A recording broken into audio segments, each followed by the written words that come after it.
Well, hello there. Welcome to the Riverfront Reds Show on a night when it's snowing here in central Ohio. My son's pacing, hoping for a school day. With Ben Brown, I am Seth Shaner. We're so excited to be able to join you this week. And Ben, I told you before we went on, this week has been a bunch of almost nothing for Reds news, but I was pleasantly surprised what I was able to unearth. And then we'll have a nice cache of viewer mail comments, questions, that kind of thing later on. But hey, we got to address the big news here. There is big news this week. Ben Brown, you are the recipient of the Tom Potter Assistant Coach of the Year Award given by Northern Kentucky Football Coaches Association. Yeah, thank you, man. I appreciate it. It shocked me. I had no idea. Yeah.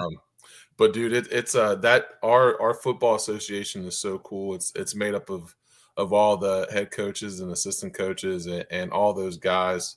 I have so much respect for all of them because they all put in a great amount of work and to be recognized like that by them and your peers and especially my head coach, which is really cool. So it was cool to get that award. Of course, you're around a football program.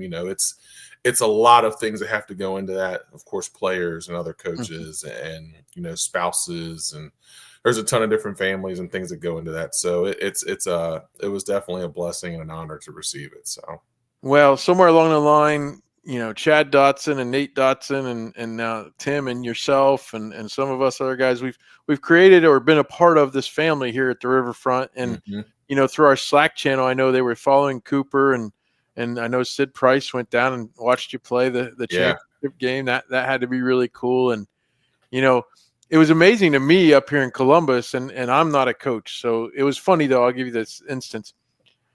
I left the press box after Bishop Watterson, the team I call the games for, just the broadcast. Leave the press box to go use the restroom after the post game, and I got like 5 congratulations, man.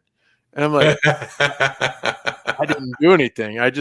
I watched the game just like you guys did. Yeah. My partner and I totally just didn't understand at all. But the more I thought about it, you think about like the Reds announcers or Ohio State football or basketball announcers. They're kind of part of the team. And I've got a friend who's been a long time announcer of teams, and they kind of ingratiate themselves into the program. And if you find a good program, you get welcomed in, and we certainly were. But again, we didn't have anything to do. I didn't make a tackle all year. It's cool. We've got a group up here too, 859 Sports Radio. They call a lot of our stuff, and they do it for a lot of different high schools, but they know they have a special place there at Cooper. He always comes and does a lot of our games. So you become indoctrinated into the family, and every little bit of that becomes a fabric of that program and why that program has success. Well, hey, again, never made a tackle, never caught a pass, but 2 years my partner Paul and I have done these games.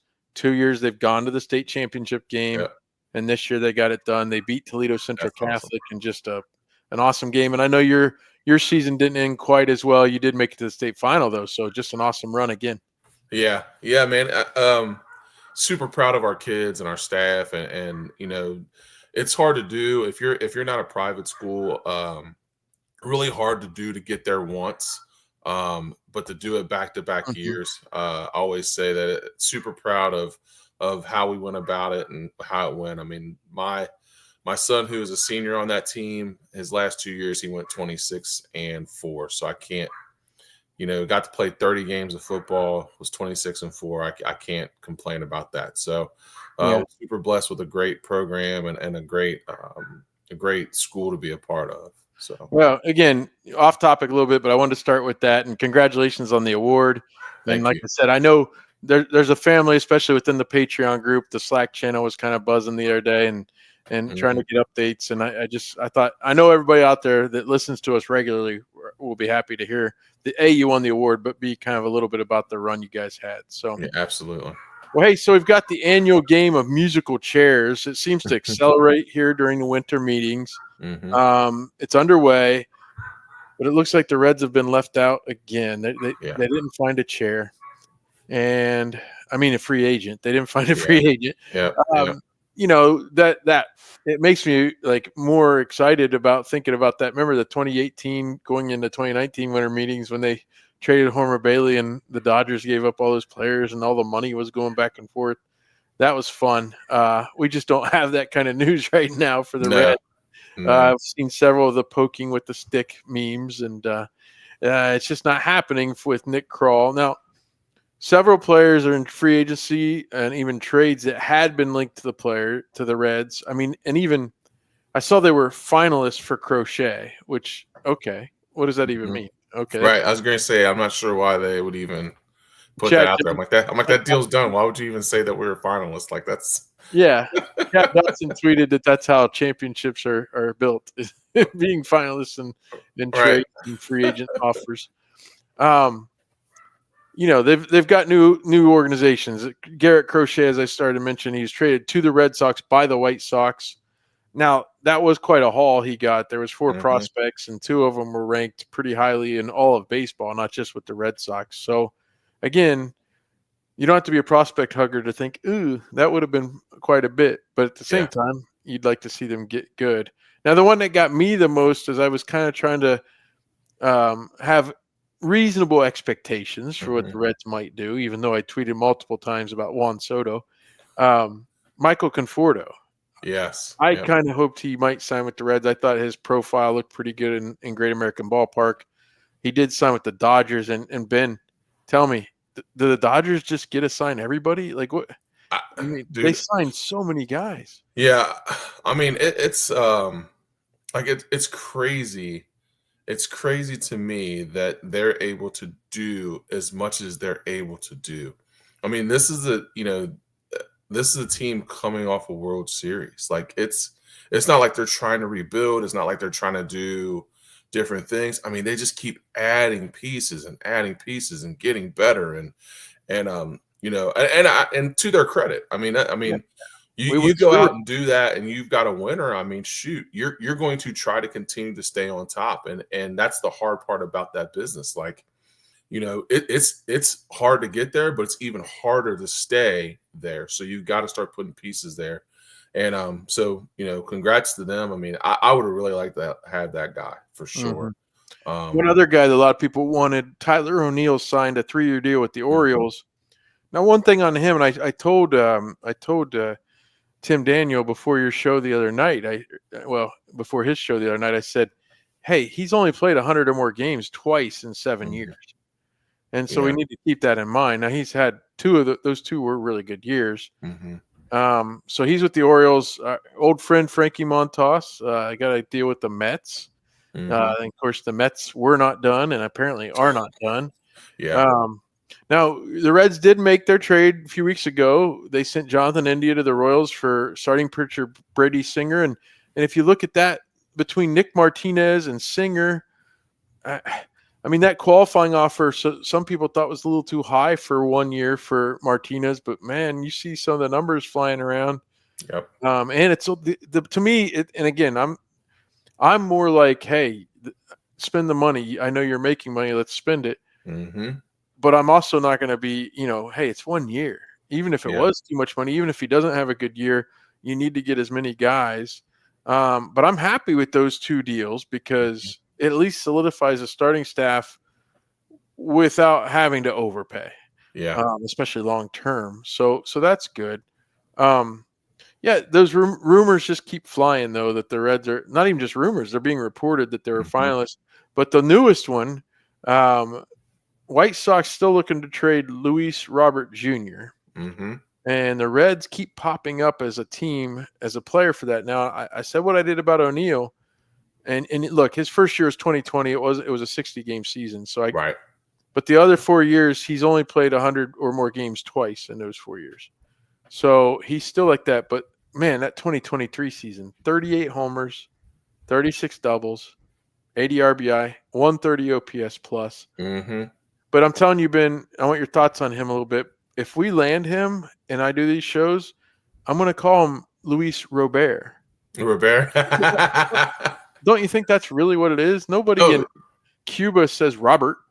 Yeah, no, it's Robert. Robert. Sure. So what are your thoughts? He's got a bit of a paycheck And I don't know if the White Sox would agree to pick up any of that, but thoughts on adding him to center field and really, having somebody with some power on the bat. Yeah. I think that's the one move I think every person that cheers for the Reds is waiting for. Like, Mhm. that name's been floated around our organization. I know that myself and Tim have talked about it. I know you've talked about it. It's the name that you look at and you're like, man, that is a guy that can solidify our outfield. He's going to bring a little pop. You know that he has all those tools that are going to make us better. The money wise, like I know myself and Tim have both talked about this. Like, I know that we understand that there's a money concept, but when you're trying to win baseball games and you've got all this young talent that you want to build around, like you're going to have to spend some money. You're going to have to go get that guy and make it happen. So it'll be interesting to see how they go about it. What kind of pieces they put in place in order to try to get him. But if you're looking at trying to build a team that's going to be successful and win, we've all talked about the weaknesses in our outfield. So why not go get a piece that can help solidify that on top of being a very good bat, having pop, and doing all that, and putting those guys with Ellie De La Cruz, Matt McClain. I mean, you've got centerpieces there that you can have for a really long time if you just invest and spend the money now. Well, it's $15 million for 2025. It's a club option for both 26 and 27. So if they pick up 26, they don't have to pick up 27. And the buyout, that's the key. The buyout for both is only $2 million. So yeah, I mean, they could get him for $15 million this year, and if he's terrible, you buy him out for take $2 the buyout for $2 million, and then you're done with it. He's a free agent. So to me, and again, who all do you have to give up? But at the same time, if we're serious about trying to move forward, like you're saying, and it's like, it crystallized a little bit for me. I've compared that 1999 season with a few of the things the 2023 Reds did with those guys arriving kind of earlier than we thought and that kind of thing. And as I look back at it, talking to Denny Nagel a couple weeks ago, it was like, wait a minute. They added Denny Nagel by trade. They added Greg Vaughn by trade, and they added Mike Cameron by trade. Yep. I mean, that added to the young group. There's your mix. And so I'd still like to see them find, like, where's today's like Hunter Pence or somebody who's a leader but also can play pretty well. Get that leader in the clubhouse. I mean, shoot, I'd take a Greg Vaughn that's going to knock 45 home runs but also be a leader. But find a more veteran leader that's an everyday player plus maybe a Luis Robert and and go from there. There's still some guys still out there. Teoscar Hernandez, who I thought they should have signed last year. He's still hoping to go back to the Dodgers from what I just read. So, obviously that's still a thing. He'd like to go back and win another World Series, I'm sure. Yeah. Pete Alonso, you wonder what the Mets are going to do now that they've signed Juan Soto. Right. I don't know about him. It's funny now that the DH is a thing. I've always lamented, man, the Reds never have had that guy that you can just put there at DH and let him rake. Yeah. And then when the prospect of adding a guy like that, such as Alonso, would be long term, he's not going to be, if he isn't already, a very good first baseman for long. Then I kind of wonder, like, oh, you lose a lot of flexibility, Right. Yeah. I mean, that's kind of the gift and the curse of it. You lose that flexibility of having him take reps every day somewhere or do that, when you're able to swap out who the DH is. If you got a guy that's just there and just DHs, I definitely see what you're saying on that. Now, Brian De La Cruz was released by the Pirates after they had traded for him. Sign all the De La Cruzes, right? Get them all. Nathan Eovaldi's a pitcher that's out there. And then our friend Buck Farmer, he's still on the market. Yep. Again, relievers, you never know. After a few good years, maybe it's time to cut bait, and maybe that's what the Reds have done here. But he had a good enough year. Surprised you and I that when we talked. Yes, he did. Times, I was like, oh, my goodness, he's playing well. And, of course, we've mentioned a few times, Juan Soto, I never got your take yet, $765 million. I heard Mark Feinsand from MLB.com. He said, look, Shohei got $700 million, but so much of it's deferred. Mhm. And the way it's all balanced out, it's not the same. The Dodgers are pushing a lot of that down the road. He said, but that number's there. That 700's there. Mhm. And he said, if Shohei signed for 400 million and got it all, none of it deferred, which is Right. basically they're arguing that's the same deal basically then, because the Dodgers can like recoup the interest over Mhm. time, right? And so if he signed for 400 or 450, which is still a lot of money, Yeah. um, maybe we're talking about Juan Soto getting 500 or 480. Yeah. And yet here we are, and he got $765 million. Now, not everybody gets to be a free agent at age 26. Right. Uh, Yeah. Pujols went to the Angels. I think he was 29 or 30. Griffey came to Yeah. around the same age. Like, not everybody gets that chance to say, boom, my big Mhm. deal's going to happen now. But 760 Dude, it's a lot of and a money. $75 million signing bonus, Yeah. and then like $50 million a year average, 51. It's just unbelievable. And the Reds, you wouldn't even expect them to. Now, I will, we've seen these deals go bad, right? I mean, over time. I mentioned Mhm. Pujols, the Angels, would they do Yep. that again? Alex Rodriguez to the Rangers certainly didn't go well Oh, for the yeah. Yeah, Rangers. that was A lot brutal. of money. They were out of money then. They were trying to get rid of the contract any way they could. So we'll see. The Mets have a history of kind of messing things up. Yeah. Yeah, Um, I mean, it's just blows my mind that that amount of money for now, granted, he's an unbelievable talent. He's an unbelievable talent, but like all that money, dude, like that is a crap ton of money to be tied into one person. So I understand what they're trying to do. You only have one shot at a Juan Soto, which I mhm. get. I completely understand that. But man, like that kind of money, if it doesn't pan out, you set your franchise back for. Because you can't make another deal like that. So Yeah. if this doesn't work out, like you've really hurt the bottom line of your franchise for a long time because that's a lot of resources tied into one person.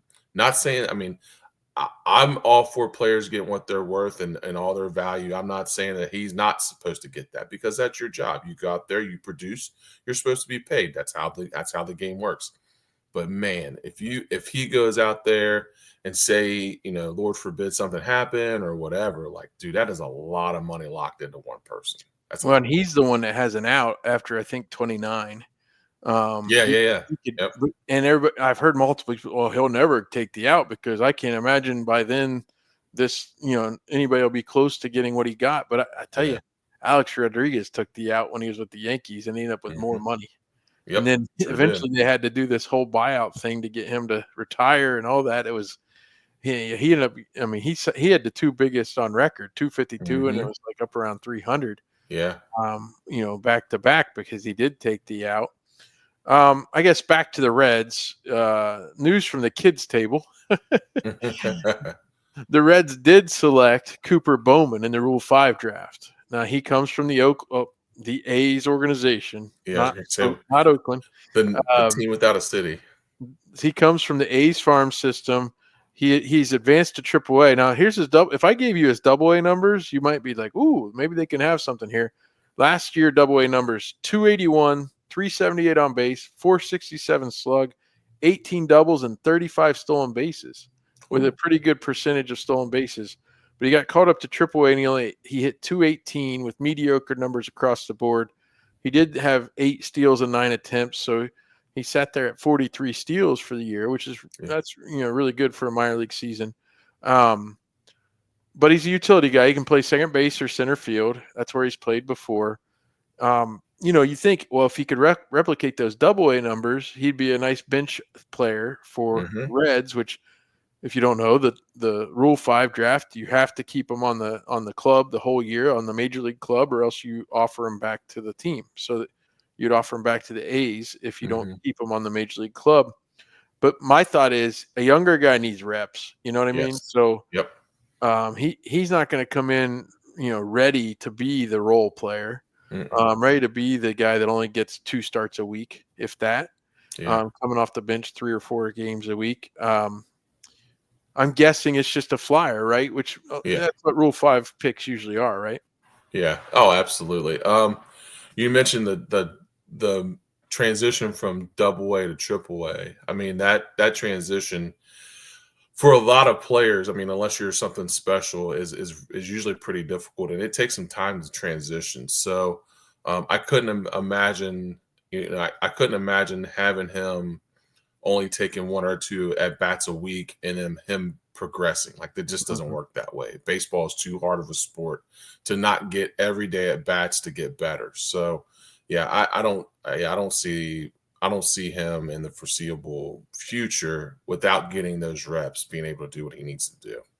So the Reds also lost shortstop Jose Torres. The Reds have many shortstops. I don't know if you Hmm. knew that. They lost some of the Rockies in the minor league phase of the Rule 5 draft. So he spent the last 2 seasons in Double A Chattanooga.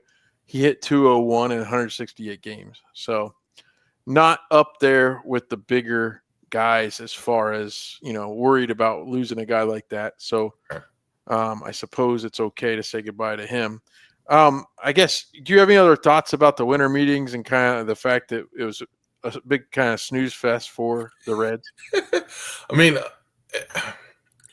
I think I'm probably in the same boat as everybody else, because you're expecting things to move, I guess, faster than what they are, um, and they're not moving at a pace that we all were thinking they were going to move at. So, um, I, I don't know. A lot of times when that happens, you have a lot of hope, especially with, you have a new manager, you have new things kind of moving and shaking. You're hoping that something gets done. But I can't say that I'm overly shocked that nothing Mhm. happened. I mean, I can't, you kind of hope as a fan that there's some moves out there that they can make. But overall, I'm not really shocked that there was nothing done. Well, and it doesn't mean that time stops either. There's Correct. moves that could be made going forward. So Yep. we look forward to hopefully having that. But aside from the fact we got to see, I got to see a few times Terry Francona sit down with some of his former colleagues at ESPN or MLB Network. Like, Hmm. obviously, having him be the voice and face of the franchise rather than seeing Nick Kroll and his, oh, I'm going on TV. I got to throw on my blazer from 2007 with the big old shoulders in them.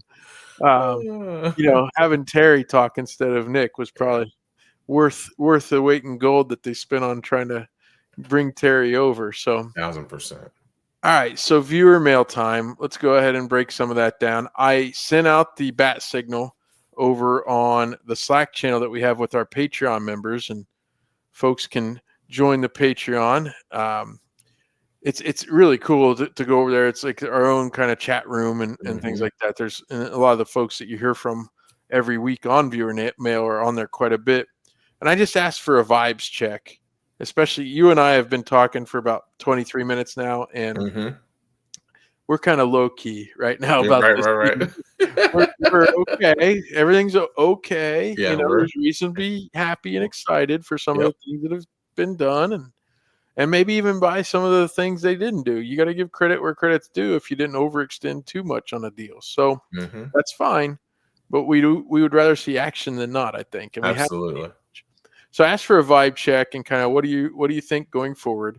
And we got several responses. So I'm going to read these and maybe we'll stop and reply to some of them, or maybe we'll just kind of plow through them and give an overall thought on some of them in groups. But Joey Gaditza, he chimed in with, my vibe check is still cautiously optimistic at this point. They'll do something. What and when, TBD. So Mhm. I think Joey's got the same kind of vibes you and I do. I think they will do something. I don't know if I'm going to be happy or thrilled about it, but I mean there's more moves to be made before Mhm. spring training, don't you think?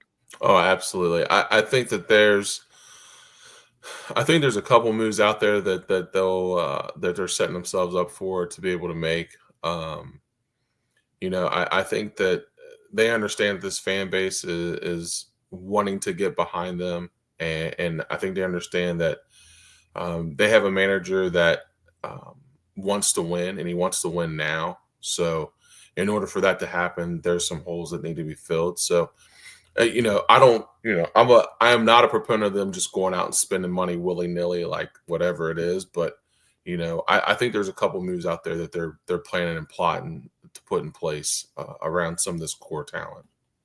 Now let's see what else our friends over at Patreon and the Slack channel have to say. Rex Scott says, "Hey, this is nice. Seth, thanks for checking in. I am feeling mostly positive because of what we've done to address leadership by hiring Tito and what we've done to shore up the pitching.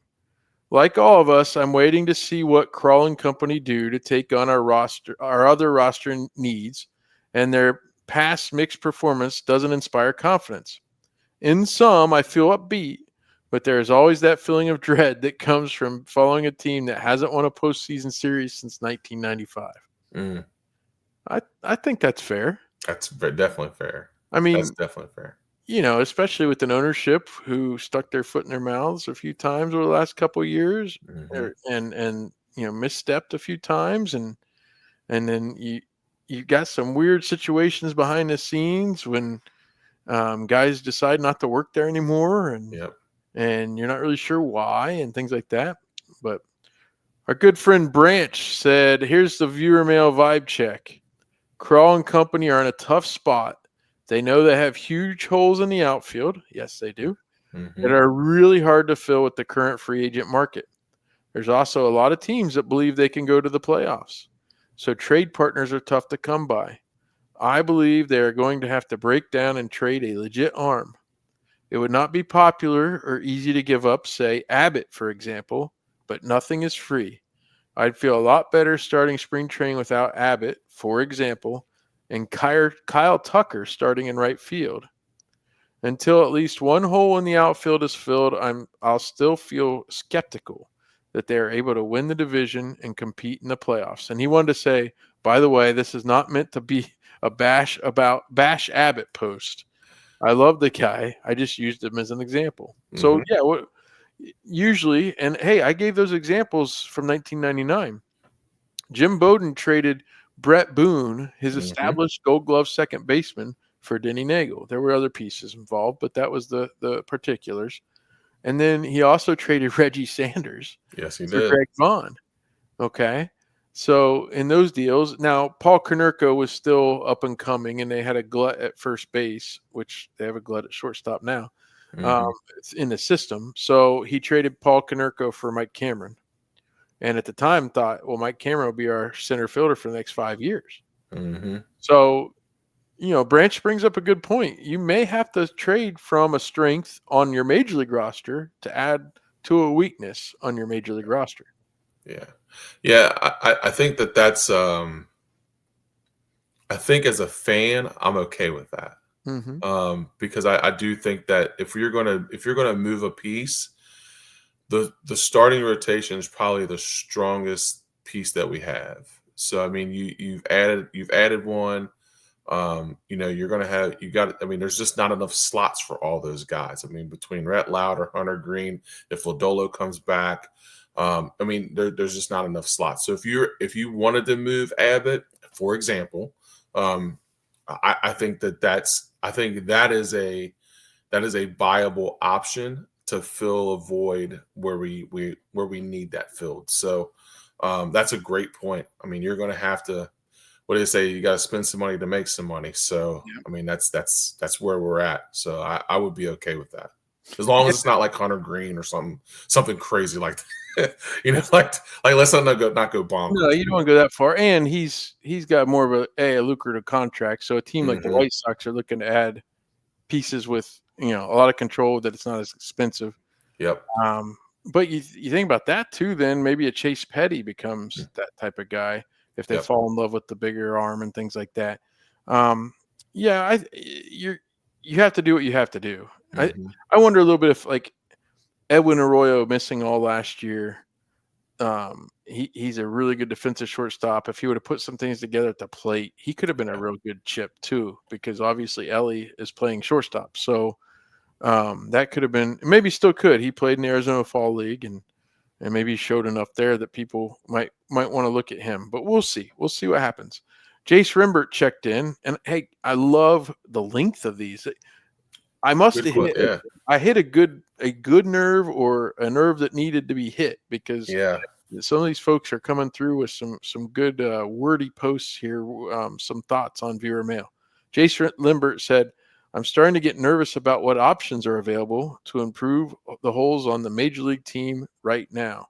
Guys like we already talked about, O'Neill and Conforto gone. I severely doubt the Reds are able to afford Teoscar. A trade seems the most logical idea." Now, here's one we've heard about. I didn't mention. I should have. "I love the idea of the Naylor Thomas from Cleveland deal, as I believe Naylor is better than both Candy and CES in all aspects for first base. One thing I am very excited about is just how much better of a manager Tito is than David Bell. David Bell's still catching strays." He said, "I've watched every interview I can with him, and he has an energy about him that is infectious. There's something in leadership that people either have or they don't, a charisma per se. Bell didn't have it. Tito does. Tito's talked about using the numbers and analytics, but not being married to them, which is honestly a perfect combo. Bell was often too married to the numbers and would never pivot in game." All right. Jace says, "Overall, I'm optimistic with how well this team," I lost my spot there. "I'm optimistic with how well this team will play next year, but they still need help depending on Marte, CES, Benson, Matt McLean to be better or healthy next year, and it's too risky for me." So there's a lot of guys there. Mm-hmm. And do you want to call it sophomore slumps, or do you want to call it, no, he's not injury prone, he's just got hurt, last year and at the end of the year before? Those situations, there's too many of those. There's too many question marks. Mm-hmm. And Chad always said hope is not a strategy. Well, neither is assuming that guys will either be better or healthier. Yeah. Not really the strategy you need. The problem becomes when it comes down to cut down day, how many guys are you going to have to keep? And some of these guys will still have options, obviously. Dave Magram says, "My vibe is, well, I got an email today saying that the promo packages are on sale for season ticket holders. And man, oh man, am I excited. There are some cool Ellie things coming our way. I'm a first-time season ticket holder, and I am stoked to get this thing started. I just hope there's an outfield behind what's shaping up to be a pretty good infield." Well, hey, that's awesome, Dave.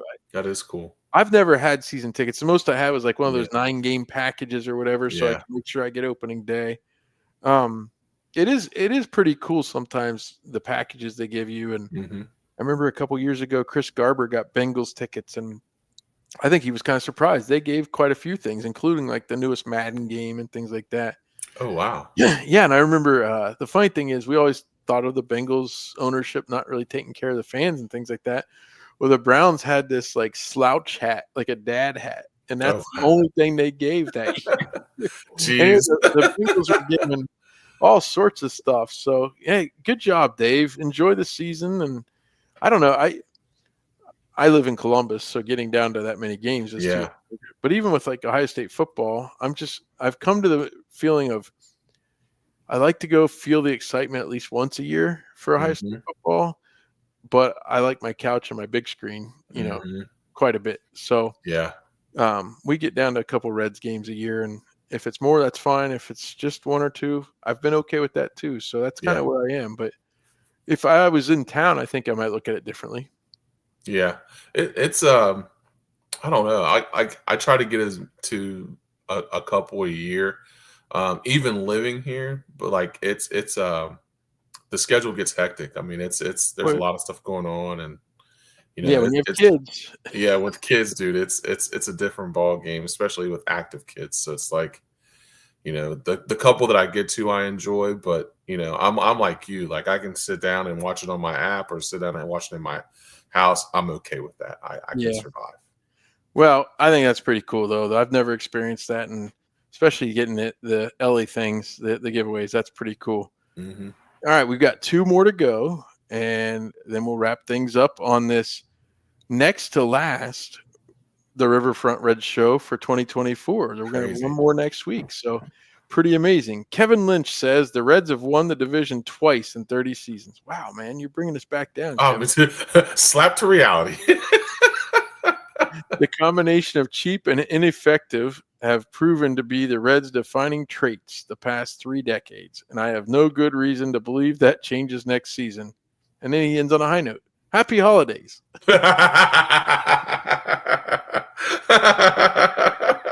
That's awesome. Oh, man. These people say to somebody like Kevin here, you say, hey, you're a pretty negative person. And he would probably say, no, I'm just realistic. I'm realistic. Yeah. I mean, I can't argue it. I mean, I would like to, but no, I mean, he is on it. I mean, it's a labor of love, right? I mean, we sit here and we understand what we've gotten ourselves into, and you know, you want them to be better, and you hope that they're moving in the right direction.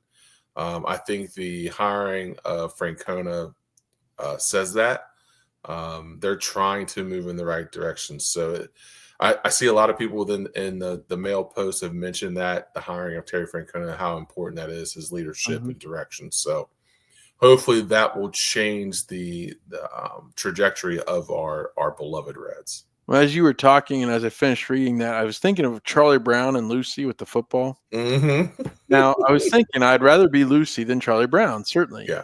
Yep. But if I'm being real and I want to be a good person, if I was given 3 choices, I'd rather be someone as confident as Lucy who doesn't treat other people so poorly. But I definitely would not want to be Charlie Brown falling on my back and falling for him every time. And that seems to be what we are with Reds fans. 100%. How many times have we bought in and thought, oh, this is going to be it. We're going to do it. Yep. I mean, Jimmy Haynes, Corey Lytle, Scott Feldman. I'm thinking, I'm sorry. Oh, yeah. Opening day starters of the past. All right, we're going to wrap up with this one. Sid Price says it's not going well because of a lot of guys I wanted keep coming off the board. I'm afraid we aren't going to get anyone that's any good. Sid, I don't know. I mean, any good is relative, I guess. Yeah. If Nick Martinez replicates what he did this past year, I think we'll think having him back is good. But that outfield, the strategy last year, and Jake Fraley went through a lot with his family. Oh, yeah, absolutely.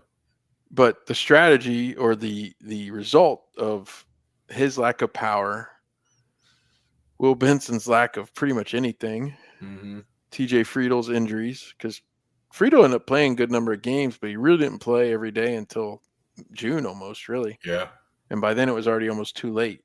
And then Spencer Steer had to play so much first base. Yeah.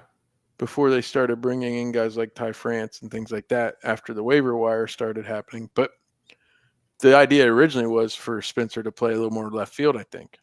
Yeah. So you can't – I mean, if you're going to learn from what you just had happen, even if you're not spending $50 million a year on somebody, you can't enter 2025 with, most of those same guys in the outfield, but you can't enter 2025 with that kind of being the plan. There's got to be at least one. And even remember in 23, they played really well. All those young guys came up, and CES hit for a little bit of power and a little spurt there, and you saw that. But they didn't have anybody hit 30 home runs. They haven't had anybody be that kind of guy, that bopper. Dave Parker's getting in the Hall of Fame. We learned that this week. You need a bopper in the lineup. And I guess that's why I keep coming back to Luis Robert. Yep. I guess as we sign off here in a moment, that's what we're going to leave with is, in my opinion, you got to find that guy and hope he's healthy this year. Yeah. Because in Great American Ballpark, he can hit 30-plus home runs. Oh, yeah. And Ellie will keep hitting more and more home runs. I get that. But Ellie's not just a power hitter.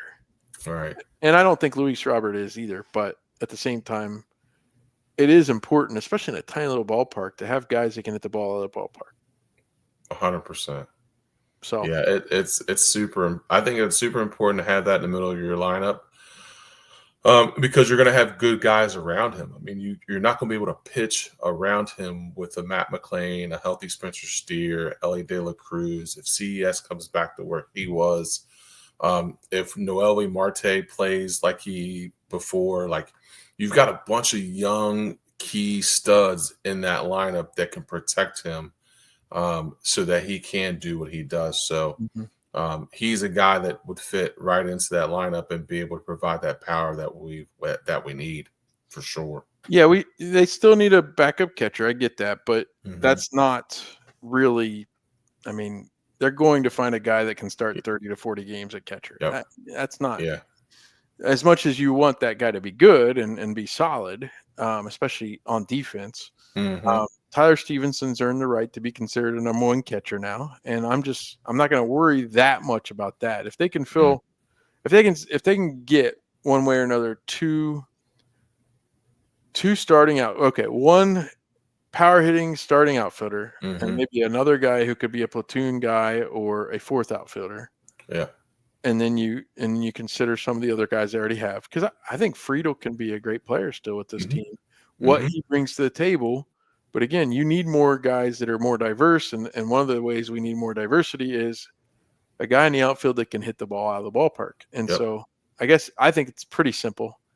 And Terry Francona is all about simplifying things. So let's just break that down like that. Well, hey, I know on Sunday, Late Night Reds is going to be a special movie draft. I think I'm going to be there with you. I was going to say, are you going to be in the house for that one? Yeah, I don't have an ugly sweater, but I do have a shirt that I think. There you go. That's all we need. All right. So that'll be good. We'll look forward to that on Sunday.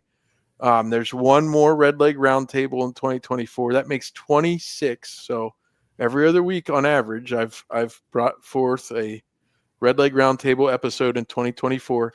I talked to Chris Welsh already, and it's ready to come out. It'll be out on Tuesday. That's cool. Chris Welsh and I had a good conversation the other day. I look forward to having people hear it. And Tim and I have been doing the Bengals show, and certainly we're excited about that. And they won in Dallas. That was fun the next day to kind of recap that game. That was an entertaining game with a lot of stuff. And then the fireworks afterward with Joe Burrow basically playing general manager all of a sudden. And heck yeah. Hey, listen, you pay a guy $500 million. You barely be general manager. That's right. Technically, they don't have a general manager by title. I know Duke Tobin does the job, but even his title is not that. So, right. All right. Well, hey, we've got a lot coming on the Riverfront. We're on the Blue Wire Network, and so proud to bring you all the content we do. Please check it out, and like, subscribe, download, do all the things, and tell your friends, because we're looking forward to a great 2025. And Ben, thanks so much for taking part with me tonight. Oh, man, absolutely. Thanks for having me, Seth. It's always fun.